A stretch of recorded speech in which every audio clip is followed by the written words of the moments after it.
በጦርነት ምክንያት ባዶ በቀረች ደሴት ላይ በጠባብ ዋሻ ውስጥ አንድ ወታደርና አንዲት መነኩሴ ለብቻቸውን ቀሩ። ታዲያ በምን አይነት ሁኔታ ህይወታቸውን የሚገፉ ይመስላችኋል? ኑ ኤቨናውስ ሚስተር አዲሶ ከተሰኘ ፊልም ላይ እኔ ባጭሩ ላስቃኛችሁ። ላይክ፣ ሼር፣ ኮሜንት እና ሰብስክራይብ ማድረግ የድጋማችን ክፍያ ነውና በፍጹም እንዳይዘነጋ።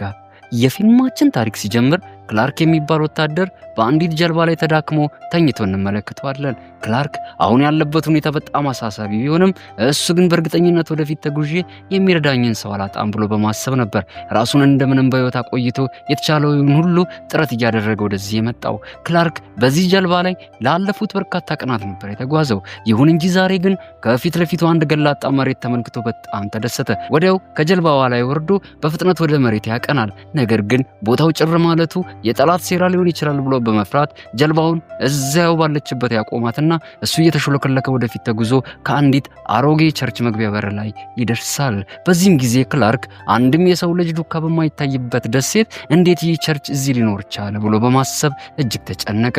በእርጋታም ወደ ቸርቹ ቀረብ ሲል አንዲት የቸርቹ መነኩሲት ወለሉን እየጠረገች ስትወጣ ተመለከተ። ክላርክንም እዚያው በቆመበት አይታው በጣም ፈራችና ይቅርታ ምን ፈልጌ ነው ብላ ጠየቀችው። እሷ ፍላርክ ምናልባት ከጠላት ወገን ሳይሆን አይቆርም ብላ ነበር የፈራችው። እሱም ሊያረጋጋት እየሞከረ አትፍሪ፣ እኔ ሰላማዊ ወታደር ነኝ፣ ተቸግሬ ነው ይላታል። ይህንንም ስትሰማ በደንብ ትረጋጋና ወደ ውስጥ እንዲገባ ትጋብዘዋለች። እሱም ወደ ውስጥ እየገባ ከማዶ በኩል የአንድን ሰው መቃብር ይመለከታል። ይሁን እንጂ ክላርክ ስላየው መቃብር ምንም አይነት ጥያቄ ሳያነሳ ወደ ውስጥ ይገባል። በኋላም ላይ መነኩሴዋ ስሟ አንጀሊና እንደሆነና በሃይማኖት ስርዓት ውስጥ የምትኖር የቸርቹ ብቸኛ መነኩሲት እንደሆነች በመንገድ ትተዋወቃለች። ቀጥሎም የቸርቹ አባላቶች በሙሉ ወደዚህ ደሴት የመጡት ትክክለኛውን የህይወት መንገድ ለአንዳንድ ሰዎች ለማሳየት ሲሆን ነገር ግን ወደዚህ ሲደርሱ ቦታው በጠላቶች መከበቡን አላወቁም። በዚህም ስህተታቸው የተነሳ ሁሉም ተይዘው የጃፓኖች ምርኮኛ ይሆናሉ።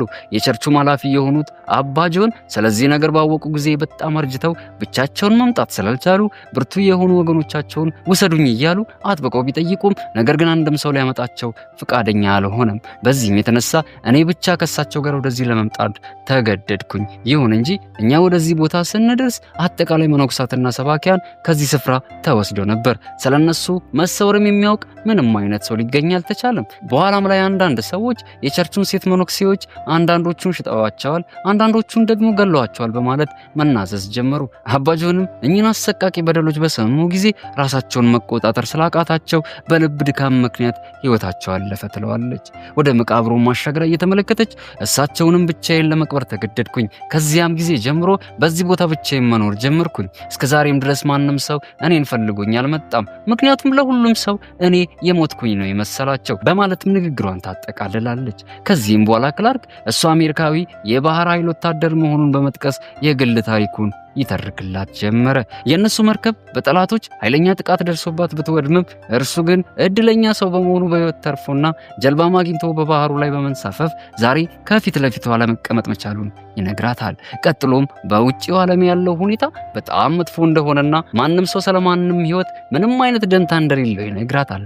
በመቀጠልም አንቺ ግን በዚህ ደሴት ውስጥ እንዴት ብቻሽን ለብዙ ቀናት መቆየት ቻልሽ ብሎ በመገረም ይጠይቃታል። እሷም ይህን ሰምታ በስሱ አቀርቅራ መሳቅ ጀመረች። ይሁን እንጂ ምንም አይነት መልስ ግን አልሰጠችውም። ከተወሰነ ጊዜ በኋላም ሁለቱ ወጥተው የሚበላ ነገር ማፈላለግ ጀመሩ። ክላርክም በዚህ ፍለጋ ውስጥ በጉልህ በመሳተፍ ከትልቅ ዛፍ አናት ላይ ወጥቶ የተወሰኑ አቮካዶ መሳይ ፍራፍሬዎችን ያወርድላታል።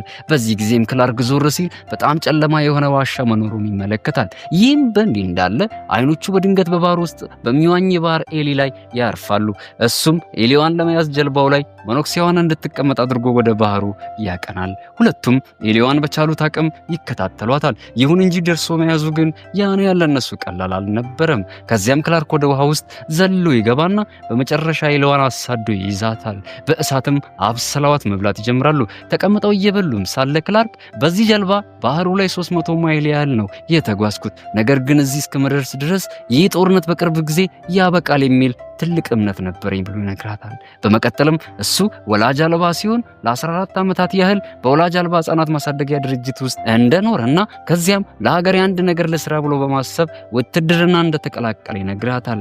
እሱም ንግግሩን እንደጨረሰ ቀበል አድርጋ ልክ እንደሱ እሷም ወላጅ አልባ እንደሆነች ነገር ግን ሁልጊዜም ቢሆን ወደ እግዚአብሔር መቅረብን ትወድ ስለነበር ለሰዎች ትክክለኛውን መንገድ ለማሳየት ስትል መንኩስናን እንደመረጠችና ይህንንም በማድረጓ ብዙ ደስታን እንደምታገኝ ትነግረዋለች።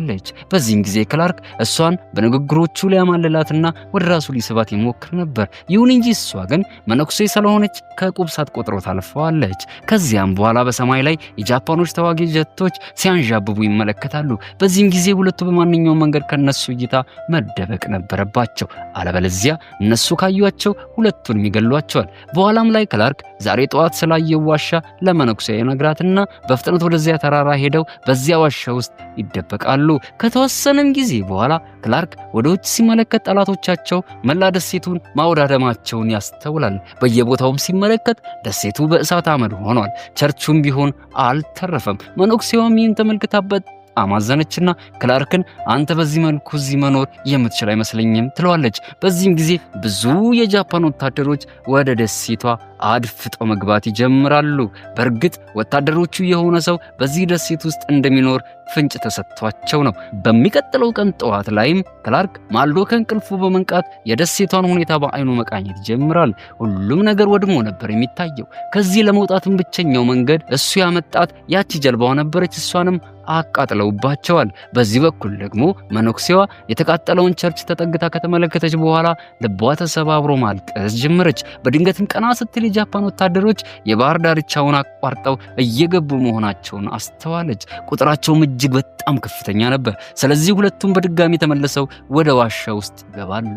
ትንሽ እንደቆዩም መነኩሴዋ ቢያንስ አንተ እንድትተርፍ እኔ ራሴን አሳልፌ መስጠት አለብኝ ትለዋለች። ክላርክም ደንግጦ በፍጹም አይሆንም ይላትና እነዚያ ሰዎች ከያዙሽ አንቺ በጭራሽ አስበሽው የማታውቂውን ነገር ነው የሚያደርጉብሽ፣ ስለዚህ እዚሁ ብንደበቅ ነው የሚሻለን ብሎ ያሳምናታል።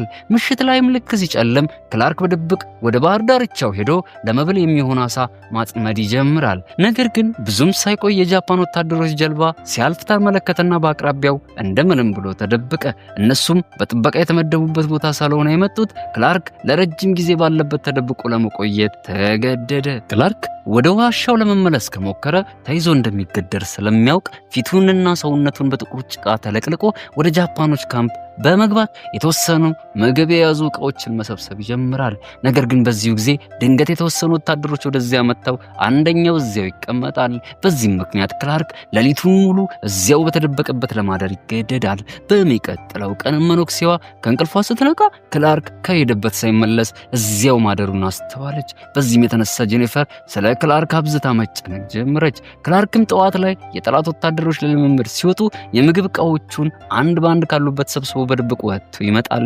በዚህ በኩልም መነኩሴዋ ድንገት የጥይት ድምጽ ስትሰማ በጣም በመደንገጥ ምናልባት ክላርክን ይሆናል በጥይት የመቱት ብላ በማሰብ ጭንቅላቷን በድንጋይ ላይ አድርጋ ማልቀስ ጀምራለች። በዚህም ጊዜ ክላርክ ከሄደበት መጥቶ በጣም በመቆጣት አንቺ ከዋሻው በፍጹም መውጣት አልነበረብሽም እኮ በማለት አብዝቶ ይወቅሳታል። በፍጥነት ወደ ዋሻው ውስጥ መልሶ አስገብቷት ከዚህ በኋላ በፍጹም ከዚህ ዋሻ መውጣት የለብሽም በፍጹም እንዳትሞክሪ በማለት ይቆጣታል። ከጥቂት ቆይታ በኋላም ከጃፓኖች ካምፕ የሰረቃቸውን የምግብ ዕቃዎች ከቦርሳው ውስጥ አውጥቶ ለመነኩሴዋ ያሳያታል። ነገር ግን በምላሹ መነኩሴዋ በጣም ስለፈራች ክላርክን ከዚህ በኋላ አንተ ወደ ውጭ ስትወጣ በመጀመሪያ ለኔ ያሳውቀኝ፣ አለበለዚያ እኔም ደጋግሜ ወደ ውጭ መውጣቴን እቀጥላለሁ ትለዋለች። ክላርክም ይህን ቁጣ አዘል ንግግሯን ካደመጣት በኋላ እሺ በቃ ይህን ነገር ከዚህ በኋላ አልደግመውም ብሎ ቃል ይገባላታል። ከዕለታትም አንድ ቀን ክላርክ ማበጠሪያና ጽጌረዳ አምጥቶ ለመነኩሴዋ በስጦታ መልክ ይሰጣትና እሷን ለማሽኮርመም መሞከር ይጀምራል። እሷም ስጦታውን ተቀብላ በስርዓት ታስቀምጠዋለች። ከዚያም ክላርክ አንዴ መነኩሴ ከሆኑ በኋላ ትቶ መውጣት አይቻልም እንዴ ብሎ ይጠይቃታል። መነኩሴዋም ይቻላል፣ ነገር ግን ከመውጣታችን በፊት ያለንን ነገር በሙሉ እንነጠቃለን ምክንያቱም አንዲት መነኩሴት ተመልሳ ወደዚያ ዓለም ስትሄድ አምላክ እሷን ፈጽሞ ይቅር እንደማይላትና ከሞተችም በኋላ ነፍሷ ዘወትር መከራ እንደምትቀበል አስቀድማ ማወቅ አለባት በማለት ታስረዳለች። ቀጥላም እኛ እዚህ ለመምጣት ስንወስን ለ5 ዓመታት ያህል በደንብ እንድናስብበትና እውነት መነኩሴት መሆን እንፈልጋለን ወይስ አንፈልግም የሚለውን ትክክለኛ ውሳኔ እንድንወስን ጊዜ ይሰጠናል። እኔም ለ5 ዓመታት ያህል ምንኩስና ተሰጥቶኝ ቆይቻለሁ። የመጨረሻ ውሳኔን ለማሰማት 1 ወር ብቻ ይቀረኛል ትለዋለች። በዚህ መሃል ድንገት አስደንጋጭ ድምጾችን ሰምተው ይረባበሻሉ። ክላርክም በፍጥነት ወጣ ብሎ ሲመለከት የጃፓን ወታደሮች ከዚያ ቦታ ለቀው እየሄዱ መሆናቸውን አስተዋለ። ይህም አጋጣሚ ለእነሱ ጥሩ ስሜትን ይፈጥርላቸዋል። የሁለቱም የደስታ ስሜት ከሚገልጹት በላይ ይሆንባቸዋል። ይህን ደስታቸውንም እርስ በርስ ተያይዘው በመዝለል እየዞሩ መግለጽ ይጀምራሉ።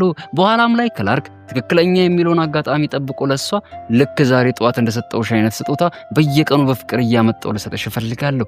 አንቺንም በቻልኩት አቅም ላገለግልሽና ህይወቴን በሙሉ ካንቺ ጋር ላሳልፍ እፈልጋለሁ። ይህም ለኔ በህይወት ዘመኔ ከማገኘው በጣም ውድ የሆነ ስጦታዬ ይሆናል። ምክንያቱም በውትድርና ዓለም ከሞት ጋር ፊት ለፊት ስጋፈጥ ነው የኖርኩት። አንቺ የኔን ሁኔታ ከጥቂት ቀናት በፊት አይተሽው ቢሆን ኖሮ እንዴት በህይወት ተርፌ እንደመጣው ለማመን ትቸገሪ ነበር።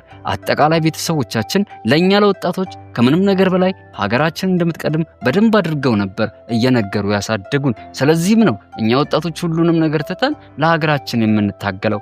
ይሁን እንጂ አንዳንድ ጊዜ ግን አብዝቶ ብቸኝነት ይሰማናል ይላታል። በመጨረሻም ክላርክ በሚቀጥለው ወር አንቺ መነኩሴ የመሆን ውሳኔሽን ለኔ ብለሽ ብትቀይሪ ደስ ይለኛል። ይህንም በማድረግሽ እመኚኝ ምንም አትጸጸችም ብሎ ቃል ይገባላታል። እሱም ንግግሩን እንደጨረሰ መነኩሴያ ይህ በእጄ ላይ ያጠለኩትን ቀለበት ታየዋለህ?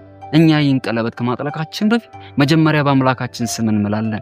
ይህም ማለት በዚያች ቅስፈት ሁላችንም መነኩሳቶች ለመሆን ተዘጋጅተናል ማለት ሲሆን መነኩሳት ስንሆን ማለትም ከ5 ዓመታት ቆይታ በኋላ ደግሞ ይህን ቀለበት በወርቅ ቀይረን እናጠልቋለን። ይህም እስከ ህይወት ፍጻሜያችን ድረስ አብሮን ይቆያል። ህይወታችንም በአገልግሎትና በጸሎት ብቻ ወደፊት ይቀጥላል በማለት ዝም ታሰኘዋለች። እሱም ይህን ነገር ሲሰማ በጣም አዝኖ ለብቻውን ወደ ባህር ዳርቻ ሄዶ ይቆዝማል። ብዙም ሳይቆይ መነኩሴዋ ወደ እሱ ዘንድ ትመጣለች። በዚህም ጊዜ ክላርክ ምናልባት የአንቺ ውሳኔ ትክክል ሊሆን ይችላል፣ እንደዚህ ባለው ሁኔታ ውስጥ ትቼሽ ሄጄ በጦርነት ልኑር ልሙት ላታውቂ ትቻለሽ ብሎ ሳይወድ በግዱ በውሳኔዋ ይስማማል። ምሽት ላይ ምራት እየበሉ ሳለ ክላርክ ከጃፓኖች የሰረቀውን መጠጥ አውጥቶ በመቅዳት ይጠጣና ለሷም ጠጪ ብሎ ይሰጣታል። ይሁን እንጂ ክላርክ ግን በጣም አብዝቶ ይጠጣና መነኩሴዋን እያበሻቀጠ መናገር ይጀምራል። አንቺ ቆይ መነኩሴ በመሆንሽ ምን ትጠቀሚያለሽ? ከዚህ ይልቅ እኔን ብታገቢኝ ጥሩ ነው ይላታል። ብዙም ሳይቆይ ደግሞ ካላወጣውሽ በማለት እየታገለ ያስገድዳት ጀመረ። በዚህም ምክንያት መነኩሴዋ እጅግ ተበሳሽታ ከዚያ ስፍራ እየሮጠች ትወጣና ወደ ጫካ ውስጥ ገብታ ከአይኑ ትሰወራለች። በማግስቱም ክላርክ ከተኛበት ሲነቃ መነኩሴዋን በዋሻው ውስጥ ሊያገኛት አልቻለም። በመደናገጥም ወደ ጫካው እየሮጠ ይሄድና መነኩሴዋ ራሷን ስታ በወደቀችበት ቦታ ተኝታ ያገኛታል። ልብሷን በዝናብ ምክንያት በጣም እርጥብ ሆኖባታል። በፍጥነት አንስቷትም ወደ ዋሻው መልሶ ያመጣታል። እንደ አጋጣሚም ጃፓኖች ተመልሰው እየመጡ መሆናቸውንም ያስተውላል። ወዲያው እሷን ይዞ ወደ ዋሻው ይመለሳል። ነገር ግን በዚህ ሰዓት መነኩሴዋ ደረቅ ልብስ ያስፈልጋት ነበር። ስለዚህ ክላርክ ሕይወቱን አደጋ ላይ በመጣል ተመልሶ ወደ ጃፓኖች ካምፕ ሄዶ ለሷ የሚሆኑ ልብሶችን እየመራረጠ መስረቅ ይጀምራል። ነገር ግን ድንገት አንድ ወታደር ሲሰርቅ አይቶት ሊያስቆመው ይሞክራል። በኋላም ላይ ክላርክ አማራጭ አጥቶ ሊገለው ይገደዳል። ቀጥሎ ማስክሬኑን በድብቅ እየጎተተ በማውጣት ወደ ባህር ውስጥ አስገብቶት በማስጠም ተመልሶ ወደ ዋሻው ይሄዳል። ከዚያም የሰረቃቸውን ልብሶች አምጥቶ ራሷን ለሳተችው ለመነኩሴዋ ያለብሳታል። በቀጣዩ ቀንም ወደ ንቃተ ህሊናዋ ስትመለስ ከ2 ቀናት በኋላ ራሷን ከሳተችበት መንቃቷን አስተዋለች። ልብሷም ተቀይሮ በማየቷ በጣም ተደነቀች። ቀና ስትልም ክላርክ አጠገቧ ተቀምጦ አየችውና ጠየቀችው። እሱም ሁኔታሽ የሞት ያህል ከባድ ስለነበር እኔ ነኝ ልብስሽን የቀየርኩት ብሎ ይነግራትና ባለፈው ምሽት ሆን ብዬ አይደለም ያስገደድኩሽ፣ እባክሽን ይቅርታ አድርጊልኝ ብሎ ይጠይቃታል። በዚህም ጊዜ መነኩሴዋ ይቅር ትለውና በመጨረሻም እኔ በአንተ ምክንያት አይደለም ከዚህ የጠፋሁት፣ ነገር ግን በዚያን ዕለት ማታ አንተ የምትለኝን ነገር መስማት ስለማልችል ነው ለመሸሽ ከዚያ ወጥቼ የሄድኩት ትለዋለች። ከጥቂት ጊዜ በኋላም ከውጭ በኩል ከባድ የጥይት ሩምታ መሰማት ይጀምራል። ክላርክም እየተጣደፈ እኔ በጣም ተሳስቻለሁ ማለት ነው፣ ወታደሮቹ ይሄዱ መስሎኝ ነበር፣ ነገር ግን ይኸው ተመልሰው መጥተዋል ማለት ነው፣ ስለዚህ የሆነ ነገር ማድረግ አለብን ይላታል። መነኩሴዋም ምናልባት እኔ መነኩሴ እንደሆን ፈጣሪ ያልፈቀደልኝም መሰለኝ፣ እንደሚመስለኝ ሁለታችንም በአንድ ጊዜ ሞተን አብረን ወደሱ እንድንሄድ ነው የሚፈልገው። አስቀድሞ አዳምንና ሔዋንን ወደ ምድር እንደላካቸው ሁሉ እኛንም በተመሳሳይ መንገድ ወደዚሁ የላከን እሱ ነው። አሁን ደግሞ ስራችን ስላበቃ ምድርን መሰናበቱ የኛ ተራ ነው ትለዋለች። ይሁን እንጂ ክላርክ ግን የእሷን ቅዠት መሳይ ግምት ሊሰማው አልፈለገም። ስለዚህ ወደ ውጭ ይወጣና በደሴቷ ዙሪያ ከባድ ፍንዳታ እየተከሰተ ደሴቷ በእሳት እየጋየች መሆኗን ያስተውላል። ወታደሮቹ የአንዱን ወታደር አስክሬን አግኝተው ነበርና በዚህ ምክንያት ነው ነፍሰ ገዳዩን በየቦታው እየፈለጉ የተመለሱት። ክላርክም ይህንን ያደረገው እሱ እንደሆነ ለመነኩሴዋ በነገራት ጊዜ እጅግ ተጨነቀችና መጸለይ ጀመረች። ክላርክም በዚህ መሃል ቢያንስ አንቺ በሕይወት እንድትቆይ እኔ ወጥቼ እጄን እሰጣለሁ በማለት ይወስናል። መካከላቸውም ጭቅጭቅ ተነስቶ ሳይግባቡ ይቀራሉ። በኋላም ላይ የሚያስፈሩ ድምጾች ከውጭ በኩል ወደ እነሱ መሰማት ይጀምራሉ። ወታደሮቹ ወደ ዋሻቸው መጥተው እንደ ማስጠንቀቂያ ከውስጥ ያለው ማንም ሁን ማንም በቶሎ ብትወጣ ይሻላል፣ ካልሆነ እኛ ይህንን ዋሻ ባለህበት እንደረምሰዋለን፣ እንገላሃለን ይሉታል። በዚህም ጊዜ ክላርክ ምንም የሚሰጠው መልስ ስለሌለው በተስፋ መቁረጥ ተመልሶ በመቀመጥ ሞቱን መጠባበቅ ይጀምራል። በሌላ በኩል መነኩሴዋ በፍርሃት ውስጥ ሆና መጸለያዋን ትቀጥላለች። ሁለቱም በዚህ ሰዓት ይህ የመጨረሻ እስትንፋሳቸው እንደሆነ ይሰማቸው ጀመር። ነገር ግን ከውጭ በኩል አሁንም የተለያዩ አስፈሪ ድምጾችን መስማት ጀምራሉ። በአደገኛ ቦምቦች የሚፈነዱና የሚሞቱ የሰዎች ድምጾች ነበር የሚሰማቸው። አጠቃላይ ወታደሮች በአሰቃቂ ሁኔታ መጮህና መሸሽ ይጀምራሉ። በዚህም ጊዜ ክላርክ የአሜሪካ ወታደሮች እንደመጡና በዚህም ምክንያት ሁሉም ወታደሮች እየተገደሉ እየሸሹ መሆኑን ተገነዘበ። ነገር ግን እነዚህ ወታደሮች በደሴቷ ብዙ ቦታዎች ላይ ቦምቦችን በየቦታው ቀብረው ስለነበር ከዋሻው ውስጥ መውጣት ለነሱ በፍጹም አስተማማኝ አልነበረም። ስለዚህ እዚሁ ተቀምጠው መጸለያቸውን ቢቀጥሉና ወታደሮቹም እስኪደርሱላቸው ድረስ ቢጠብቁ የተሻለ መሆኑን ተገነዘቡ። ከተወሰነ ጊዜም በኋላ ክላርክ አንድ ሀሳብ ወደ አእምሮ ይመጣለትና ወዲያው ተነስቶ ድንገት የአሜሪካ ወታደሮች ወደዚህ ለምጣ ቢሉ እንኳን ጃፓኖች በጠመዱት የቦምብ ወጥመድ ውስጥ ገብተው ሁሉም እንደሚገደሉና እነሱም እንደማይተርፉ ያሳውቃታል። ቀጥሎም የተቀበሩ ፈንጂዎችን እሱ እንደምን ብሎ ማክሸፍ እንዳለበትና ወታደሮቹም መጥተው እንዲያድኗቸው መንገድ መፍጠር እንዳለበት ይነግራታል። ከዚያም ወደ ውጭ በቀስታ ወጥቶ ሲመለከት ምንም አይነት የጃፓን ወታደር እዚያ ቦታ ላይ በሕይወት እንዳልተረፈ ያስተውላል። ፈንጂዎችን በየቦታው ተጠምደው እየፈነዱ ስለነበር አንድ ባንድ እያለ ማክሸፍ ጀመረ። በመጨረሻም ወደ ዋና ማፈንጃው ማሽን ይደርስና አጠቃላይ ሲስተሙን ኦፍ አድርጎ በፍጹም እንዳይሰራ ያበላሸዋል። በዚህም የተነሳ ማሽኑ የማፈንዳት ስራውን ያቆማል። ክላርክም በዚህ ውጣ ውረድ ውስጥ በጣም ተጎድቶ ይመለሳል። ይሁን እንጂ የብዙ ወታደሮችን ሕይወት ግን አትርፏል። ከተወሰነ ጊዜም በኋላ ሁሉም ነገር ተረጋግቶ ሰላም ይሆንና ሁለቱም ከዚያ ቦታ ይወጣሉ። ክላርክም በዚሁ ቅስፈት ምናልባት የኔ መጨረሻ ሳይቃረብ አይቀርም፣ ሁለታችንም ዳግመኛ ላንገናኝና ይህም የመጨረሻው ግንኙነታችን ሊሆን ይችላል በማለት እያቃሰተ ያወራታል። እሷም እንባ እየተናነቃት ለብዙ ቀናት የመኖር ተስፋ ሰጥተኸኛልና ሁሌም በልቤ ውስጥ ትኖራለህ፣ የቱንም ያህል ርቀት ብንራራቅ ሁሌም የልብ ጓደኛዬ የሆነ ትቆያለህ ትለዋለች። በዚህም ጊዜ ሁለቱም በስሜት ተያይተው ማንባታቸውን ይጀምራሉ። ይህም በእንዲህ እንዳለ የአሜሪካን ወታደሮች ወደዚያ መጥተው ሁለቱንም በሰላም ይዟቸው ይመለሳሉ።